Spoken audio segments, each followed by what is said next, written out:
Alors, je te dis ça parce que j'ai vu que tu as un pins. Alors, c'est quoi ton. Alors, il y aura dit Chamé par le monde encore. Pins par le monde encore. Non plus, c'est quoi ton. C'est un pin, ça. C'est un pins. Alors, c'est quoi? Mais ça a toujours été. Hein. Donc, on est en pins aux couleurs de la Martinique. Mais oui, Martinique, toujours. Je ne vois pas pourquoi on n'aurait pas le droit. Je suis martiniquaise, donc j'ai toujours ma Martinique avec moi. Alors, justement, ce drapeau, il est symbolique ou bien. Bon. Tu es venu en France, tu as pris l'avion. Tu es martiniquaise ou tu es avant tout française? Je suis martiniquaise. Tu es française? Non, mais alors là, on est parti pour un gros délire. Alors, non, tu es française, Vicky. Je suis martiniquaise. Fais attention, il y aura une chercher où soyez une adresse téléantie. Il y aura une beau ici. Donc, tu es française avant tout. Je suis martiniquaise avant tout. Et je tu es martiniquaise avant tout. Et je suis française de par l'histoire, de par le fait historique. Voilà. Mais je suis martiniquaise avant tout. Mes racines sont en Martinique. Ma culture est martiniquaise. Ma langue est martiniquaise. Langue maman, c'est Martinique. Donc, je suis martiniquaise. Alors, un Martiniquais, un Guadeloupéen, un Guyanais, un Rayonnais, c'est quoi? C'est pareil. C'est qui? C'est-à-dire qu'un Martiniquais est Martiniquais avant tout. Un Réunionnais est Réunionnais avant tout. Nous avons des histoires singulières qui nous ont bâtis, pétris. Nous avons des singularités qui sont les nôtres.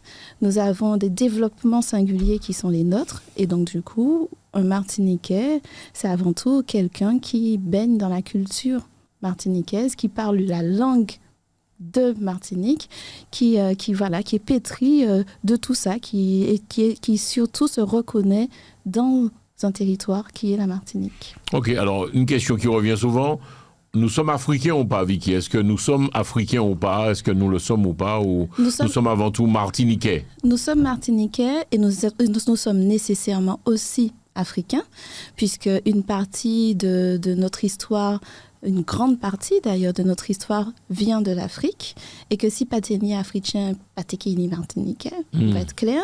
L'antillais est africain. De toute façon, c'est l'histoire, hein, c'est pas moi. Et puis, même si on ne veut même pas prendre le fait historique en considération, on va prendre le fait tout simplement biologique. Nous venons tous d'Afrique. Hein, donc, en gros, dis-nous concrètement, vous commencez ou pas français, donc au Martiniquais avant tout. Ah non, j'ai pas dit que je suis pas française. Je suis martiniquaise. Française de par le fait historique. Okay. Parce que de la même manière que les Français viennent mettre drapeau français en les Martinique là, si les Anglais étaient restés, puisque c'était déjà Martinique, si les Français étaient restés Martinique, nous étions anglais. Si les Anglais étaient restés Martinique, nous étions anglais. Si c'était les Espagnols, nous étions espagnols. Tu vois? Donc, pour moi, effectivement, le fondement de qui je suis vient de Martinique, et ensuite, du fait historique, je suis française. Alors, il y a une émission peut-être aussi que ce serait très prochainement la télé Antilles. Ça fait moi un plaisir de s'ouvrir, nous parler dans l'eau bagaille. Moi, souvent en Bétier. Ah, c'est bien. Et m'ont posé en location, donc ce cas paye ton émission d'ici la semaine prochaine en la télé Antilles. Le béquet, est-ce qu'il est martiniquais ou pas?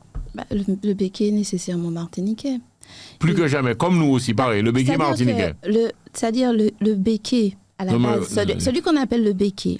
Ouais. C'est quoi un béquet? C'est à la base un créole. Okay. Les créoles, ce sont les colons nés sur la terre martiniquaise. D'accord?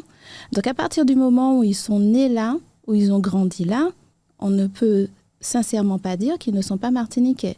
Maintenant, on peut s'interroger sur le partage culturel. Il n'y a pas de problème, mais en attendant, ils sont nés en Martinique et leur descendance continue à être en Martinique. Ils sont martiniquais. D'accord, donc tu le dis clairement, et ils ont raison de le dire, le béquet est martiniquais, tout comme nous. Mais bien aussi. sûr, de la même manière qu'on accepte sans aucun problème que les descendants d'Indiens nés en Martinique soient martiniquais, ou que les descendants de Chinois nés en Martinique sont martiniquais, je ne vois pas pourquoi on n'accepterait pas que le béquet né en Martinique soit martiniquais.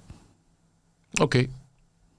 Et donc, question aussi que j'ai pour habitude de te poser, parce que là, nous enregistrons l'émission, il y a rediffusé le réseau Télé Antilles. Y a-t-il une différence entre le martiniquais, le guadeloupéen, le guyanais, l'haïtien? Sommes-nous différents ou sommes-nous pareils? Alors, déjà... C'est Vicky, alors, moi, quand tu m'as dit, alors, pour présenter, c'est qui ça, au café, il dans les ça. Oui. Parce qu'il ne faut pas les moments là, dire, ouais, mais Jean-François, il faut savoir que tu fais des études pour ça, tu vas dans la profondeur des abysses des profondeurs. C'est-à-dire que je m'y intéressais déjà en tant que personne. Et après ça, m'en vini formatrice, médiatrice, consultante, machin, mais surtout... aujourd'hui, je fais un doctorat en sciences de l'éducation et de la formation, spécialité éducation des adultes, et justement, mon cas de travail en disant qui m'en est, nous permettant l'éducation qui semble nous, qui a servi nous, qui a vraiment permettre nous d'y épanouir nous. Donc forcément, je plonge dans l'histoire, nécessairement. D'accord. Et question, le Martiniquais est-il différent du Guadeloupéen, du Guyanais sommes-nous différents ou oui, comment c'est que c'est les... Nécessairement, on est tous différents. De toute façon, nous sommes des individus, ça s'appelle comme ça parce que nous sommes tous différents et parce qu'on a une construction différente par essence. Maintenant, même si nous avons une base commune, une base culturelle et historique commune avec les Guadeloupéens, avec les Guyanais, que je salue, nous sommes différents sur chaque île parce que nous avons une histoire qui ne s'est pas déroulée exactement de la même manière. Par exemple, on parlait tout à l'heure des béquets. En Martinique, les béquets, on les a. Ils sont chez nous. Ce n'est pas nécessairement le cas pour la Guadeloupe. Il n'y a pas de béquets en Guadeloupe? Il y en a, mais dans la construction guadeloupéenne, les béquets n'ont pas été là, ne sont pas restés là, en fait. Donc, du coup, notre développement a été différent. Et les Guyanais, c'est encore différent aussi, parce que les Guyanais, ils ont des ethnies présentes, une multiplicité de cultures sur leur territoire, et c'est encore une autre construction. Donc oui, nous avons une espèce d'histoire partagée, de culture partagée, mais nous nous sommes construits quand même différemment. Ok. D'accord. Donc, vous l'avez dit, nous, que Martiniquais différent du Guadeloupéen. Alors, m'entendre dire, dis-moi si ça, oui, ou qui fait étude pour ça, nous avons parlé de l'esclavage tout à l'heure, que les esclaves les plus durs, les plus coriaces, si en Guadeloupe, ça vaut ou pas? Est-ce que c'est des conneries ou pas, tout ça? Je m'en toujours autant de ça. Ouais. En l'occurrence, je n'ai jamais vérifié. Donc ça, je ne pourrais pas te le dire. Je n'ai jamais vérifié, mais effectivement, m'en toujours autant de ça que effectivement, il te prend les plus belles là, les plus. Non, c'est pas ça. Dis-moi que les. Et il mettait au Martinique. Et puis si tu roots là, il mettait au Guadeloupe. Ça m'entend. Mais ça je vaut ne suis pas. Écoutez, attends, tu ne peux pas au loup. On va coûter moins bien. Nous, ni Vicky, puis nous qui sommes spécialistes. Oui, qu'on fait ici dans l'esclavage, qu'on fait mission télé, tu es très demandé, tu es très sollicité. Bon, bref, tu fais pas mal de choses. Donc, en gros, on parle un peu de l'esclavage. Je vous ai dit que les esclaves les plus raides, les plus roots, c'est Guadeloupe et les Ravouillots. Je n'ai jamais vérifié, donc je ne sais pas. Je l'ai toujours entendu, mais ça, je ne l'ai jamais vérifié. Est-ce que c'est une croyance? Est-ce que c'est une réalité? À ce stade, je ne pourrais pas te dire, je ne le sais pas. C'est bien pour ça que moi, qui a fait émission, tout ça, mais du coup, moi, qui a appuyé, moi, on a des mapipi. Par exemple, l'histoire, on dit Roland de Bosphore, Monsieur Fonsa, qui c'est des mapipi l'histoire. Qu'est-ce qu'ils te disent alors? Alors, on n'a jamais creusé cette question-là. Tu pourras poser la question pour moi la prochaine fois. Oui, je vais poser la question, avec grand plaisir. Ouais. Je vais poser la question parce qu'effectivement, je n'ai jamais été vérifier ça. Mesdames et messieurs, vous qui intervenez aussi sur le chat, on est sur Facebook, YouTube et également TikTok. Vous pouvez vous en pensez quoi? Est-ce que je ne parler de ça? Mon Mike a dit que les esclaves les plus durs, les plus routes, c'est Guadeloupe et Carpathie. Et donc, tu es en train de nous dire clairement aussi que le Martiniquais est différent du Guadeloupéen, le Guadeloupéen est différent du Guyanais. On n'est pas pareil. Dans nos constructions. C'est normal, parce qu'on n'a pas... Pourquoi tu dis ça? Dans nos constructions. Mais tout antillais, c'est antillais normalement, non? Non, tout antillais, pas antillais. C'est-à-dire que, comme je te disais, on a une culture partagée. Nous, tous ces frères et sœurs, il faut être clair. Aux Antilles, c'est le même principe. Et donc, du coup, nous, tous ces frères et sœurs, ça c'est clair. Par contre, dans nos constructions, dans nos identités, on ne s'est pas développé de la même manière. On ne s'est pas développé de la même manière parce que nos histoires ne sont pas les mêmes. Par exemple, je prendrai un exemple tout simple. La Martinique, par exemple, n'a pas ressenti les deux abolitions de l'esclavage. Parce qu'en Martinique... Attends, tu as dit quoi, la Martinique? N'a pas ressenti les deux abolitions de l'esclavage. Il y a eu deux abolitions. La première, en fait, en Martinique, elle n'a pas été appliquée du tout, alors qu'elle a été appliquée en Guadeloupe. Et 9 ans plus tard... 9 ans plus tard ? Et 9 ans plus tard, Napoléon remettait l'esclavage au bout. Et donc, du coup, dans l'histoire guadeloupéenne, ils ont vécu ça. Ils ont vécu la libération, puis la remise en esclavage. Tu vois, nécessairement, il y a eu des choses comme ça qui se sont passées et qui ne permettent pas qu'on ait exactement la même construction. Napoléon a décidé, parce que c'est toi qui connais un peu l'histoire mieux que nous, Napoléon a décidé de remettre l'esclavage. Pourquoi, Vicky ? Là, parce que c'était une question purement pécuniaire. C'est-à-dire que l'esclavage était intéressant pour l'Empire de France parce qu'effectivement, ça faisait rentrer de l'argent, des richesses dans les caisses, tout simplement. Donc, effectivement, il l'a remise.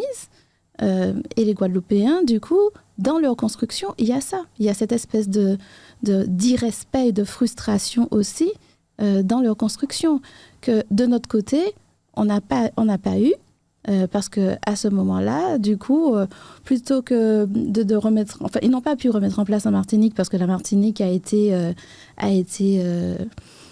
on va dire, vendue aux Anglais à ce moment-là.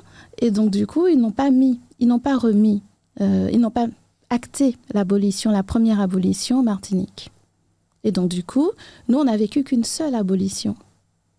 Il y a des choses comme ça, qui sont singulières dans nos constructions. La Guyane, pareil, une histoire différente ? La Guyane a eu une seule abolition, effectivement, c'était l'abolition de 1848. Mais la Guyane a vécu d'autres choses que nous, on n'a pas vécu, puisqu'il ne faut pas oublier aussi que la Guyane, c'est un pays qui s'est construit avec d'autres ethnies aussi. Et que même du point de vue de l'environnement guyanais, c'est pas la même chose. Grandir en Guyane, ce n'est pas grandir en Martinique. C'est vrai que c'est grandir en Guyane, c'est pas grandir en Martinique. Ah non, on n'est pas sur les mêmes réalités. Mais on a une chose en commun, c'est qu'on subit des pinans les violences coloniales, qu'elles soient physiques ou psychologiques. On a ça en commun. Mais par contre, pour le reste, les développements sont différents. Donc forcément, notre construction est différente. Ok. Waouh. Alors, il est prévu que nous fassions plusieurs émissions avec toi. C'est vrai que tu es, ou sans madame, qui est très, très intéressante. Au cas faire en recherche, ça quand même, on fait en recherche qu'on sent l'esclavage. Je vois que tu fais des émissions de télé également. Je le précise, on fait émission télé en les Zouk Télévision, où tu parles de notre histoire. C'est important. C'est important parce que si nous pas qu'à comprendre l'histoire, on ne peut pas non plus se construire de façon efficace, je dirais. Lorsque tu n'as pas de racines ou lorsque tu ne vois pas tes racines, tu ne peux pas... Enfin, il te manque une partie de toi. Tu es construit hors sol, tu vois. C'est comme par exemple, on va faire une analogie avec les enfants, par exemple, adoptés. Quand les enfants adoptés ne connaissent pas leurs parents, souvent, ils cherchent à savoir qui sont leurs parents. Oui, ils veulent chercher à la longue. Leur histoire, parce qu'il leur manque un bout d'eux-mêmes et ils n'arrivent pas à se construire et à se projeter surtout sans savoir effectivement d'où ils viennent. À nous, c'est la même chose. C'est que nous, il faut reconnaître que nous faisons l'école, nous qu'à faire le bagaille, mais on qu'à apprendre nous l'histoire l'autre là. Il n'y a pas qu'à apprendre nous l'histoire nous. Toujours là alors. C'est toujours le cas. Et lorsque nous... Et puis on a une singularité aussi, c'est que dans les manuels, par exemple, scolaires, c'est toujours le vainqueur qui écrit l'histoire, hein. C'est comme ça. Donc du coup, dans les manuels scolaires, on a la version du gagnant, donc du colon, du colonisateur. Est-ce qu'un jour on s'est posé la question de qui écrit ? Et donc le colonisateur, il écrit selon ce que, peut-être même en étant de bonne foi, selon ce qu'il voit, qu'il ressent ou qu'on lui a transmis.